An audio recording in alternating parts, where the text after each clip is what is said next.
Welcome back to another episode of the White Sox March to October. We had a great episode last time out, improving our record up to 27-10. We didn't quite get the no-hitter, but we got a performance boost for Zach Gallen. We also made a gigantic trade and got rid of Andrew Benintendi for Termarr Johnson, a 21-year-old with a potential already a 73 overall. And to get things started today, we're going down on the farm to Double-A, and we're gonna play a fast track player lock with Lazaro Armenteros. He's a C potential 64 overall 26-year-old right now, but we have a chance to change that. A good fast track today, he could get a massive boost to his contact. He's already got real nice fielding and speed. His potential could go up. That's the big one. And even if we don't end up calling him up, this could still be a very valuable fast track to succeed in, because when it comes to our outfield depth, we don't really have many prospects coming up through the system. We've got a lot of infielders, but when it comes to outfield, we're kind of thin. So if we can turn our guy Lazaro here into a legitimate option going forward, get him up to that B potential, about a 70 overall, he could have a legitimate future on this team. And nothing says we don't call him up if we succeed here, because he might be a solid enough overall with the chance to get even better with wow, I just mumbled terribly there, with the chance to earn another boost from the call-up player lock that we would get if we do call him up. But we can't get ahead of ourselves. Seems like I must be nervous or something with how I'm stumbling over all my words right now. So we got to lock in,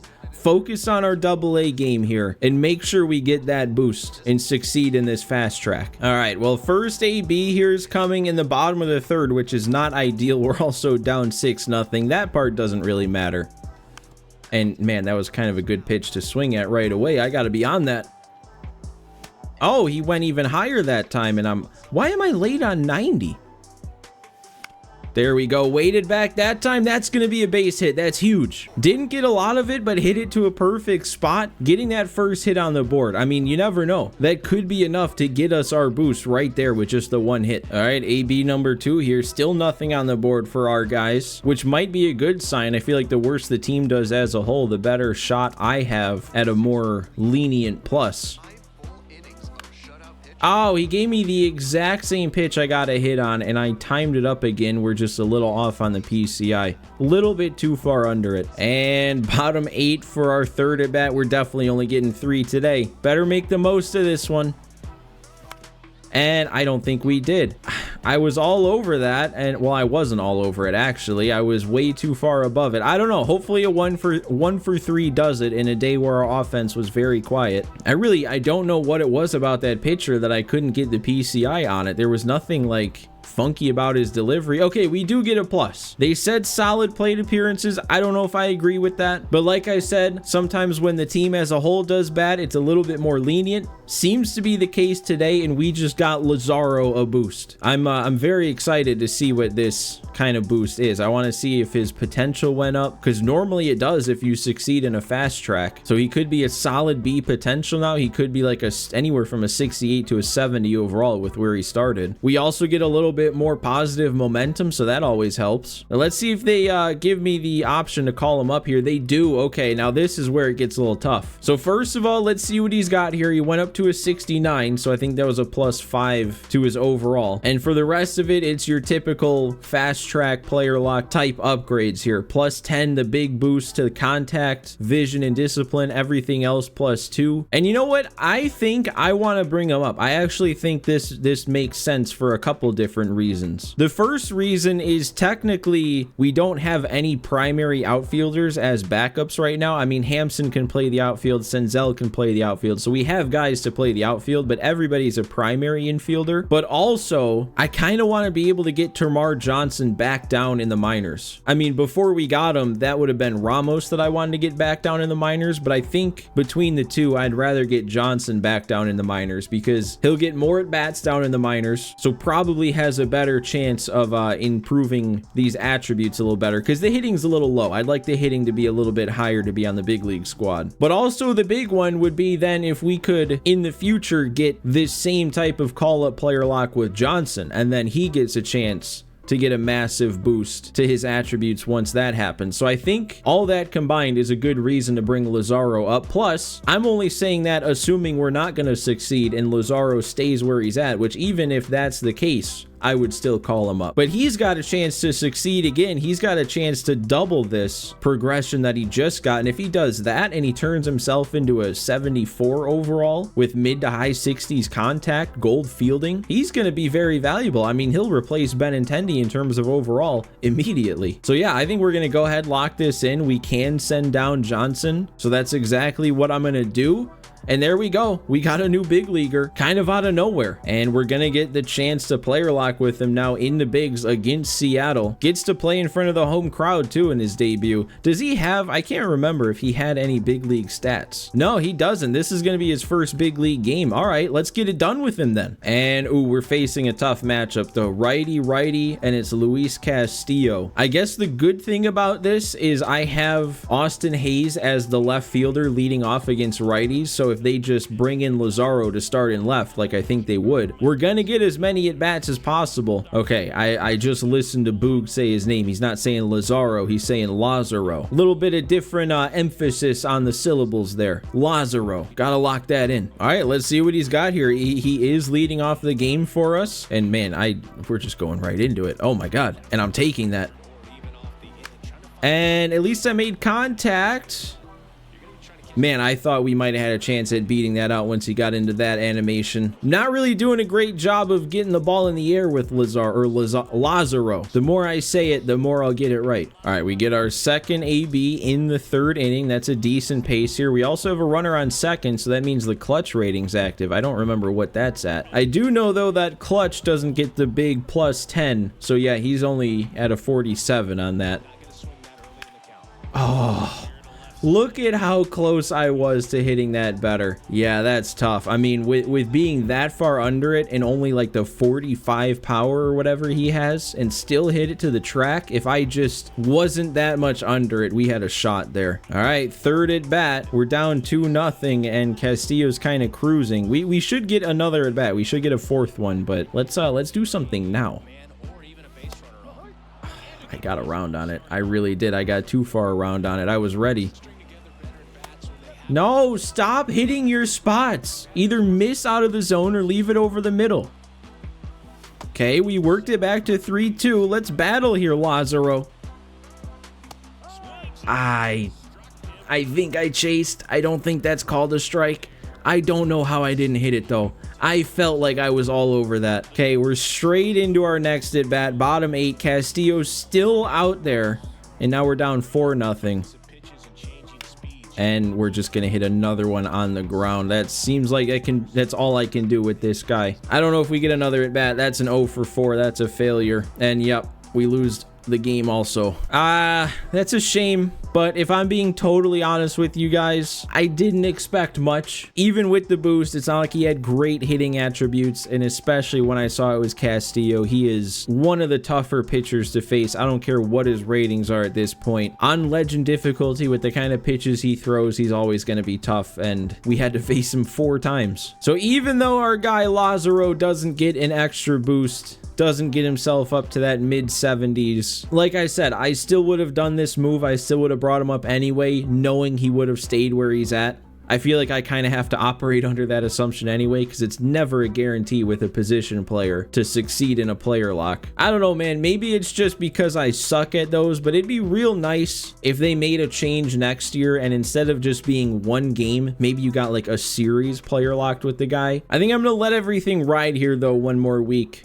scouting wise. So yeah, let's go ahead and advance. I think we lost a couple games in a row too, so let's turn that around. There we go. Win so we don't get swept. Now we get to face the Nationals, and it's another player lock. I don't know if I'm ready for another player lock, but I guess this is a big one because it's Luis Robert Jr. He's not quite playing as good as we'd want to see him play. Guess he's on a cold stretch too. Power's going down a bit. And yeah, this is definitely not up to par with what he was doing for us last year. So we got to turn that around. And you know what? We're also about a quarter of the way into the season, so this would be a perfect time. I'm not so sure that I want to do a full-blown stat recap episode after after this season. The last one after year 2 just did not do well. Normally they don't do well anyway, but that one especially didn't do well. So I think it might finally be time to do away with our stat recap episodes. But I still want you guys to know what our guys are doing over the course of the season. So I kind of want to check in a couple times throughout the year so you guys know how our guys are playing. So I just want to do like just a rough overview looking at these guys. Like Austin Hayes, 307 to start his White Sox career. We like to see that. Eloy, we already know he's going off. 14 homers for him too. Man, he's been good for us. This could be a special year. Oh, and talk about special years. Look at Vlad batting 354. I had no idea he was doing that good. Somehow his power's going down. I mean, 11 home runs seems like plenty to me at this point. We already looked at Robert. He's cold. Colson Montgomery, unfortunately, is cold too. I did get a 1+ when I got his player lock earlier. Doesn't really seem to do much help for him. Yeah, 225 average, 6 home runs. Definitely a bit of a sophomore slump. I'm not worried yet though. He got so much progression last season that if this season's a little bit slower and he doesn't add a ton of overall points like he did last year, that's fine. It'll balance out. Vaughn's been doing good. The power hasn't quite been there. Only 6 homers for him, 4 doubles, but he's still batting over 300. I don't know why he's insistent on stealing this much if he's going to get caught every time. Fletcher, when I checked in on him before, yeah, his contact against lefties is going up the most. So it's always good to see players work on their weakness. And he's pretty much in line with what he's done each year up to this point. Duran's been having a great start to this season. 302 average, 7 bombs, 3 triples. And then Mejia, oh, look at Mejia. Okay, he's getting things going now without having the ability to take any days off. He's played all 41 games behind the plate, and his numbers are coming back up. 266 average, he's up to 714 OPS. That's better than Montgomery. We just got Lazaro, so there's not much to look at him there, but it looks like he had another 0 for 4, which is a shame.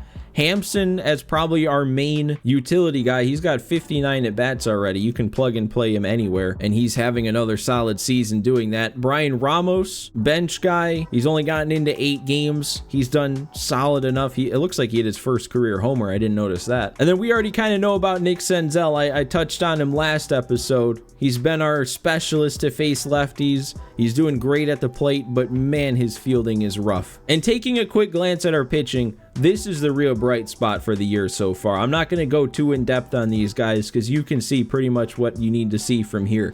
Gallen, 85 strikeouts, 207 ERA. Eater has a 306 ERA. Schuster has a 338. Montgomery with a 328, and he's actually like progressing in attributes at 33. But then the big one, Brandon Woodruff, look at what he's doing. A 188 ERA to start his White Sox career. He's also progressing a little bit, also at 33. But yeah, man, I knew I was going to be excited for this signing. I haven't personally gotten to use him yet, but wow. If he keeps up anything even close to this, if he's even half as good as this for the rest of his contract, that's going to be one of the most valuable contracts maybe I'll have ever signed. And I think what's most telling about how good our starting pitching has been is the fact that Tukey has not really pitched that much. So obviously we like Tukey, we want to see him play, but his role is the long relief pitcher, and if your long relief pitcher is not getting used, that just means your starters are doing really good. Tanner Scott is also going insane with a sub-1 ERA. I like seeing the CPU actually using him, and Clay Holmes have over 18 innings pitched. Holmes had a bit of a rocky start though, so he's just in the process of getting that under control. And maybe what I'm most pleased by is all 4 of these auto-signed CPU pitchers, they're all doing fine. I mean, 3 of them haven't even given up a run yet, and then Pierce Johnson, I think that's only what, 2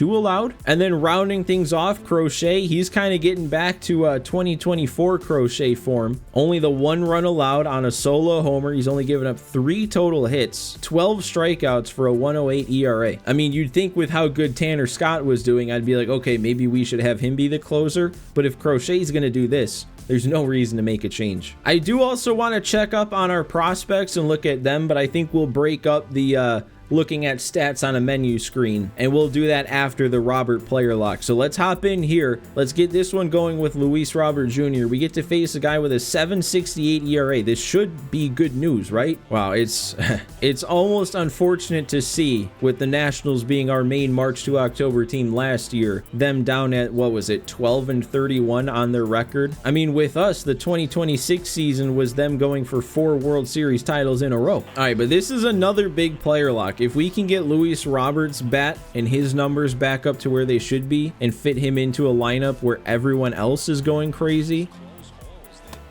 Wow, and of course, this Rutledge dude has to make 2 perfect pitches on the inside half, or inside corner.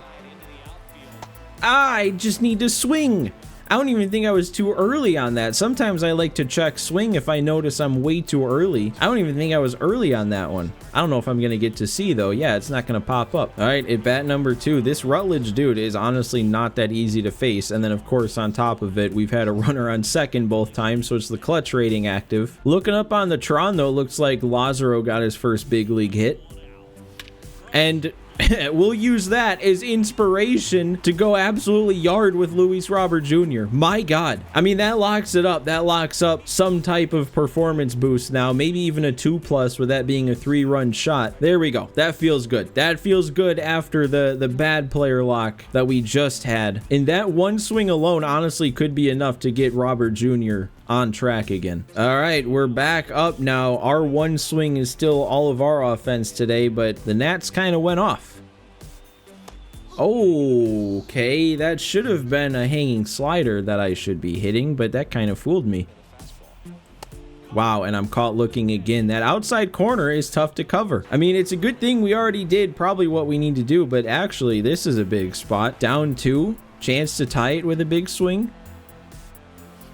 Okay, well, assuming that's our last at bat, we just had a Luis Robert day then. 1 for 4, 3 strikeouts, but a 3-run homer. And we're gonna end up losing. We didn't give up any more runs, but we only put up 1 more. Almost made the comeback. And yeah, okay, we do get our 2+. I almost forgot that I hit the home run because of how bad that last at bat ended. But that's still a good player lock. Aside from getting the loss, getting a little bit of negative momentum, we get a 2+ boost. Ooh, we're flipping to negative though. I know that's still pretty much neutral and it's not gonna influence anything, but I don't like seeing that. It doesn't seem to matter though, we just keep winning. All right, I'm just changing up some regions again. We're scouting right fielders from the east, relief pitchers from the west, which I think is the only region we haven't scouted relievers from yet. And then we'll take our other scout some starting pitchers this time, because this was our scout that can do both. So let's move on here, see if we still don't need momentum to pick up wins, or we're just gonna play this next game to sweep the Padres. Our first actual game that we get to use the full team today, and it's only going to be for what, an inning and a half? A 32-13 record though is what we're up to. 100 projected wins. We have a 287 team average, of 511 team slugging, and a 257 team ERA. I mean, yeah, they're trying to say the Braves are the #1 ranked team. The Braves are 21-27 and their team stats are nowhere near ours. Good luck getting the rematch, Atlanta. All right, but I did say before we get into our next game, I want to now take you guys down to the farm and check up on some of our prospects, some of our previous draft picks over the last couple of years. We really only have access to look at this before the draft, but I know you guys enjoyed this the couple times I did it last season, so I wanted to make sure I do it again this year, and we're about 50 games in, so it seems like a good time. So I guess the first one we're starting out with is this Chris Roca here. We drafted him in the last draft, only 19, and I don't really know what to expect out of him because he had the high starting overall. His potential's not that much higher than where he's at right now though already. Seems to be doing good in AA though, and you never know when the potential might randomly go up. Jeremy Bench in a similar spot at a 74 overall. He's a little older though, but he actually does have that B potential, so he's probably got a bit better of a chance at making it. I don't think his potential was that high into the Bs. It might have only been like an 81. He's also having a good time though in AA. Grant Taylor, we didn't draft him, but I decided not to trade him a couple times when I could have, so I really hope he turns into something after declining trades. But he's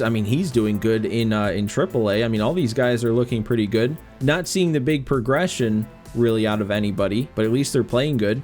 Charles Forrest, he was another guy we just drafted. I don't remember where we drafted him, but he kind of has a relatively high starting overall for an 18-year-old. Lefty arm, only the C potential, but again, you never know. He's got a lot of time to develop. Johnny Castro was our #1 overall pick in the last draft. I guess the 30th overall pick, but our #1 pick. B potential lefty, solid starting overall for being an 18-year-old. High hopes for this guy. We kind of talked a little bit about Joel Rosales in the last episode because he almost was involved in a trade if I did a different one, but I picked him a little bit further down in the draft. So for him to be as good as it seems like he has the chance of being, that'd be kind of a steal. And speaking of steals, it's Jody Deal, another late round pick from now 2 drafts ago. He's been progressing nicely for the last couple of years. I think he started at like a 56 or 57, so can't wait till he gets there. And then we have a couple prospects here at catcher. Edgar Caro, though, things are not heading in the right direction for him, and I was kind of worried about that because last season he still progressed but didn't progress all that fast, and that's why we had to go out and sign Mejia, because up to last year I was kind of hoping that he was going to be our catcher this season. Obviously he's not ready, and he's actually getting worse. He's not even playing that bad. I mean, he's not playing great, but I don't know, man. We got to see him start progressing, or else our focus is going to shift fully to Connie Kang, who was our #1 pick with, what was it, the 5th pick in our first draft. I really hope he turns into something good because I don't think I made the best selection taking him, especially with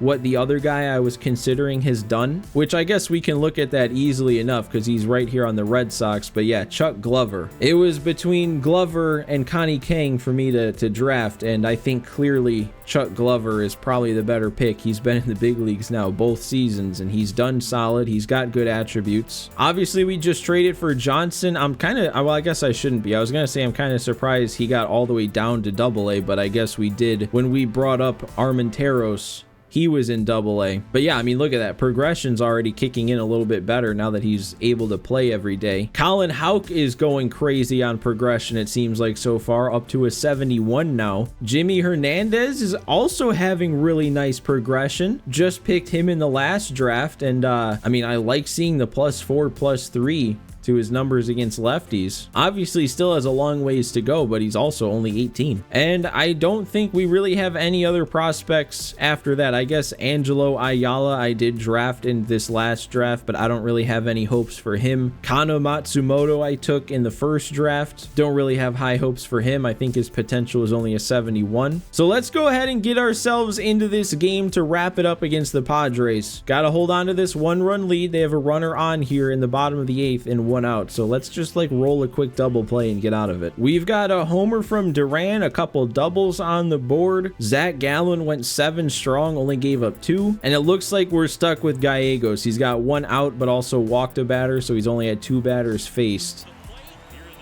And wow, dude, I mean, I wasn't necessarily trying to pitch around him, but everything was very close and he didn't swing at a single pitch. All right, well, now we can take him out, so we're going to take him out because this is an even bigger spot now. We'll get Clay Holmes in the game. And let's not do that, Clay. Come on. I don't know why I'm struggling with him this season, but I miss a spot. He hangs it terribly. We might have had a chance at getting him if I made a perfect throw, but now we're losing. We didn't just let him tie it. We let him take the lead. All right, there we go. That's a good spot for that pitch. Good recovery pitch. And all right, we get another one on the slurve. Maybe I just should have only thrown that pitch and not even messed around with the sinker. Got our work cut out for us now. Down 1 facing whoever the closer is. And who is this? Is this Jordan Romano? I remember I tried to sign him in the offseason, and now he's ended up here, and he's ended up in this spot. I can't even pinch hit for Mejia because we don't have another catcher. I don't know how much I got of that. It sounded good, but it's also to center, and yeah, he doesn't have enough power. Got the top of the order up now, though. We've still got a good shot here. Couple good bats. And the slider got me. He's got a good one. It's all down to Eloy. 3 for 4 on the day. Man, he keeps throwing that slider, and that's the spot I'm talking about. That's tough for me. You got to be ready to take away that fastball in, but he keeps throwing the slider that tunnels it perfectly. Oh, and then he did go to the fastball, and I'm on it. I'm ready for it. Eloy Jimenez with the 2-strike, 2-out home run to tie the game and extend it. Talk about clutch. His 4th hit of the game, 15th home run of the season. Who is this guy? He's going insane. I'll be honest, I kind of resigned to thinking this game was over after I was missing slider after slider and I couldn't adjust. But you know what saved me there is the fact that I didn't adjust and I was still ready for the heat. And oh, I thought that was gonna get through. Even with that animation out there, Vlad can't beat it out. But you know what? At least we keep the game going. And I'm gonna go to Tanner Scott with a couple lefties due up here. He's been locked down this whole season so far, so he's got to be locked down again today. Man, he is hitting his spots. Look at him go. Now let's get the chase. Nice. Get him looking at 2 pitches in the zone, swinging at the one out of it. Ooh, they're pinch hitting though. They had 2 lefties due up, but now they bring in the righty. We get him to look at 2 strikes again. Can we get the chase now again? We did, but he might beat this out with a lot of speed, and Montgomery's just a little slow there at short. This is a tough spot. Now we got to deal with Tatis up, and I'm missing my spots. Okay, we got this strike. We're not going to get him at second, though. He got way too good of a jump. And, I mean, we get Tatis making a swing like that, but if he's making a swing like that, he's got to miss it. Or we already have an out. I guess that's not as bad. For some reason, I thought there was no outs, and they just moved the runner up to third with 1 out. Oh, and we got him. Okay. Foul after foul after foul of that at bat, and I finally went out of the zone, and that's what it took. We're heading to extras. And I didn't even realize it, but Lazaro got another start today. Let's see what he's got. Actually, you know what he's got is a bunt to third to move this runner up. It's just a matter of can he get it down. I pulled that back. Perfect bunt. Perfect bunt. That moves him up, and he's going to get on. That really was a perfect bunt. I don't know, maybe it's not smart, but I kind of feel like him getting safe at first was kind of like a free runner. I'm going to try and take off with him, see if we can swipe second. We got the slider. I think we're in. We are in. Okay, 2 in scoring position now, and it was a ball.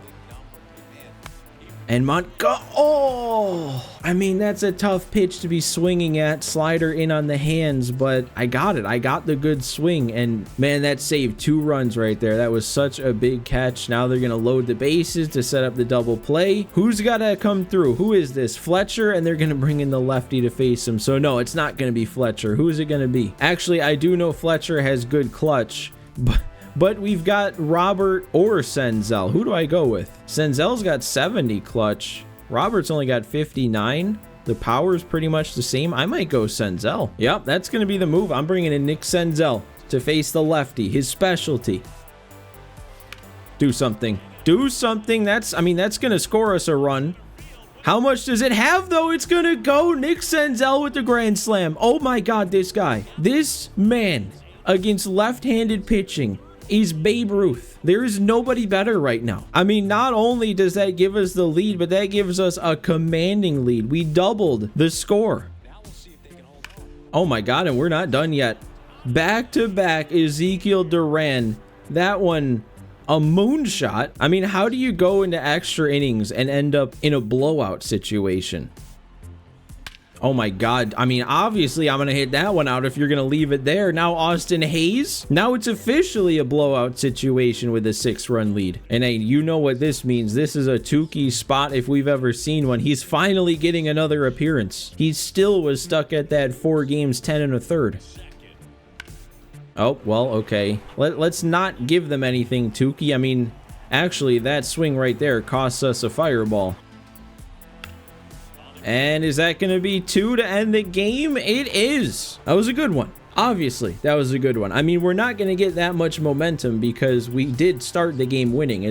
You almost forget that with how it ended up. But we still get the extra innings win bonus. Would have been nice to get that blowout bonus too. All right, so that's going to flip us back to positive. That should give us a couple wins too. That's a solid fireball. And now we get to face Cleveland. We actually lost the first game. Still win the series. Now against the Yankees. And we get a call-up chance with Colin Houck. Do I want to do this? He is tearing up AAA. We just looked at him. And he did really good for us in the 11 games he spent on our big league roster last year, 361 average, couple bombs. I mean, this is kind of the exact situation that I wanted him to be down in the minors to have. Like, there's not going to be a spot for him to start, but I guess what this also could do is give us the chance then to send down Ramos and then maybe open up the same kind of possibility with him. So yeah, I actually think that's exactly what I'm going to do. Even though we don't really have a spot for Houck to get any like starting time, we're going to call him up,